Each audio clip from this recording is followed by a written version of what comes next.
कहते हैं कि 1 in every 3 if not 4 women in the world have been harassed at some point in their life. और unfortunately हमारे मुल्क में बच्चों को लेके भी बहुत harassment होती है, and most of it goes unreported. So as someone who's openly talking about it, how does one handle it? क्या report, because उसकी भी implications बहुत serious हैं report करने की, ख़ास तौर पे जब family के अंदर कोई चीज़ ऐसी होती है तो रिश्ते ख़राब हो जाते हैं, और जो हम ड्रामों में देखते हैं कि जी बदनामी का या ब्लेमिंग का या बदमज़गी, या तो बेहतर होता है brush it under the rug and somehow just let it pass. So how do you think, how does one face it? It's such a complex matter. It is. और क्योंकि मैं खुद गुजरी हूँ इससे, तो मुझे पता है कि कितना मुश्किल है.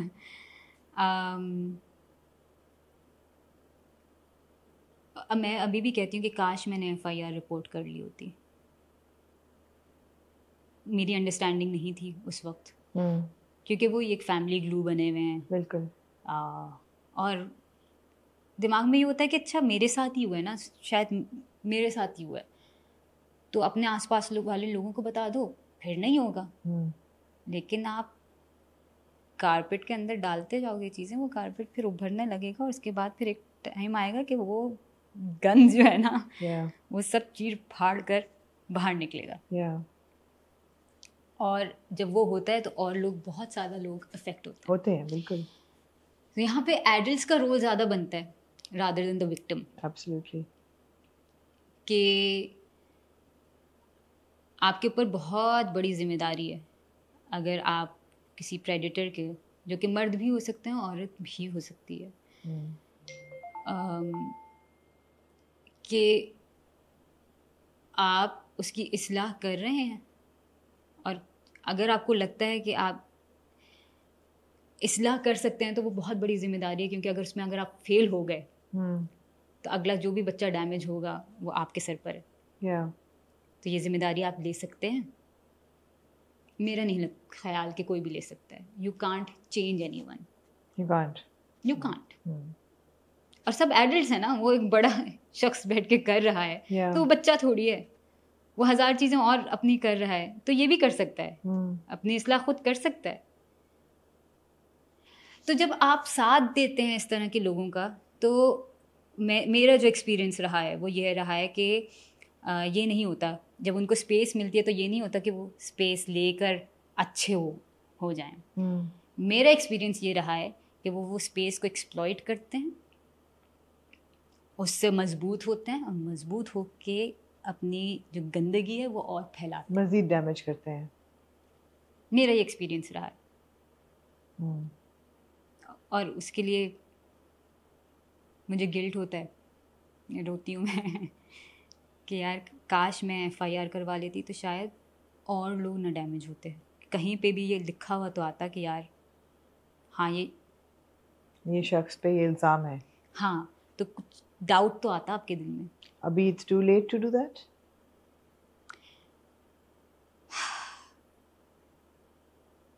It's never too late. लेकिन इस सब के बीच में मुझे अपना भी ख्याल रखना है. बिल्कुल. क्योंकि अब जाके मैं स्टेज पे आई हूँ कि मैं उसको प्रॉपरली कह सकती हूँ कि हाँ वो गलत था.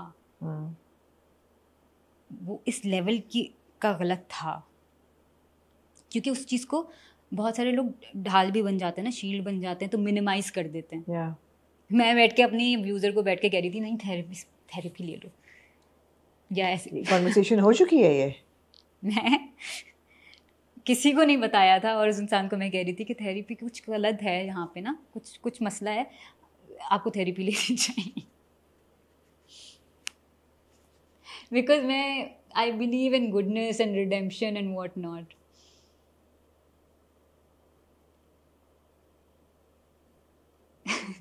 But the guilt is that person might be harming other people even now. So that is the guilt. I'll give you an interesting anecdote. A friend of mine, उनकी बेटी was being harassed by a family member, और उस बच्ची ने बताया मेरी दोस्त को आके कि ये हो रहा है, I don't want to go to this person's house because I'm not comfortable. This is what happens. She threw a fit in the family. उसने कहा if this person ever comes to my house again, I will go to the police. और बड़ा शोर मचा because it was a ससुराल involved. He said nothing doing. My child's safety is top priority.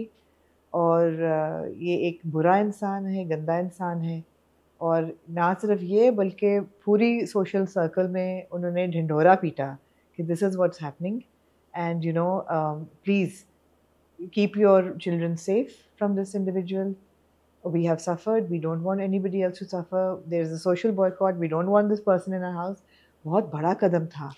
लेना उसकी चाहिए. अपनी implications होती हैं. लेना चाहिए क्योंकि आप वही अकाउंटेबिलिटी बहुत बड़ी होनी चाहिए. बिकॉज आप फिर वरना साइलेंट एनेबलर्स आप बन जाते हैं. बिल्कुल. ऑल्दो आवाज़ उठाने की अपनी अपनी डाउन साइड है कि आप ऐसा एक्सपोजर होता है कि आप पता नहीं हैंडल कर सको या ना कर सको, विक्टिम हैंडल कर सके या ना कर सके. हाँ, मतलब मुझे नहीं पता कि इस इंटरव्यू के बाद क्या होगा. मुझे नहीं पता, लेकिन जो भी होगा देख लेंगे. क्योंकि अगर ये किसी एक बच्चे को भी बचा सकता है तो ठीक. क्योंकि मुझे जो गिल्ट होता है उसका मैं क्या करूं अगर मैं चुप बैठूं और सेल्फ प्रेजर्वेशन पे चलती रहूं. जो कि कभी कभार बहुत दिल चाहता है कि बस मैं अपनी ज़िंदगी गुजारूं ना, मैं क्यों. लेकिन यही और लोगों ने भी सोचा था तो मेरे साथ हुआ ना. तो ये चेन है. Absolutely. So what helps you get through it, Maha? यार अभी तो ये हुआ है कि इस शख्स ने मेरे बहुत बहुत नुकसान किया है. क्योंकि सिर्फ बात ये नहीं है कि because let me clarify, I was गलत तरह से मुझसे बात की गई है, गलत तरह से मुझे देखा गया है, गलत तरह से मुझे फील किया गया है. इस हद तक हुआ है मेरे साथ. और उसने मेरा दिमाग इतना हिला दिया. अल्लाह माफ़ करे कि रेप विक्टिम्स किस तरह से क्या गुजरती है उन पे. और अल्लाह उनको और हौसला दे. लेकिन how do I get by the guilt is not the guilt. हाँ, how do you cope with it on a daily basis? So उस शख्स ने एक और नुकसान, जो सबसे बड़ा नुकसान मेरा ये किया था कि मेरी वैल्यू सिस्टम उसने करप्ट कर दिया था. उसने छीन ली मुझसे वो सारी चीज़ें जो कि मुझे हेल्प कर सकती थी. आप अपने पेरेंट्स को क्वेश्चन करने लग जाते हो. आप अपने भाई को क्वेश्चन करने लग जाते हो कि आपने बताया था पेरेंट्स को, भाई को? बताने की ज़रूरत ही नहीं पड़ी ना. कि वो जिस तरह से कि मैं तो मेरे पेरेंट्स मुझे कहते थे और मैं उनको डिफेंड करती थी कि यार कैसी आप बातें कर रहे हैं. मुझे ये शिकवा है अपने पेरेंट्स से कि डायरेक्टली उससे बात करनी चाहिए थी और कहना चाहिए था. मुझे क्यों बता रहे थे, मैं तो बच्ची थी, मुझे क्या पता. लेकिन खैर दे रियलाइज देयर मिस्टेक्स एंड वो सारी चीज़ें. पेरेंट्स नॉट परफेक्ट बट उनका जुर्म इतना बड़ा नहीं है कि मैं काफ़ी कुछ दिया भी है. तो उसने ये किया जिसकी वजह से फिर मैं एक के बाद दूसरी गलती करती रही. क्योंकि मेरे नॉर्म वो था जो उसने बना दिया. हिल गया ना. हाँ, हिल गया. और मैं बहुत ओपनली कहूँगी कि मेरे पूरे इस्लाम को क्वेश्चन करना, वो वाली सारी चीज़ें, लिबरल हो जाओ, वो हो जाओ, स्वीपिंग स्टेटमेंट्स दे रही, लेकिन ये टर्म्स यूज़ की गई थी. तो जो स्ट्रक्चर उसको ओपनली गलत कहते थे उसने उस स्ट्रक्चर को ही हिला दिया मेरे लिए. तो अभी this happened very recently again. नहीं, this happened very recently that my faith has returned. Okay. And has returned with full force. Well done. Yeah. और अब मैं पढ़ती जा रही हूँ और मैं कहती रहती हूँ कि यार हाँ, अगर मैं ये पहले मान लेती, मुझे पहले इल्म होता इसका, तो मैं बहुत चीज़ों से सेफ रह सकती थी.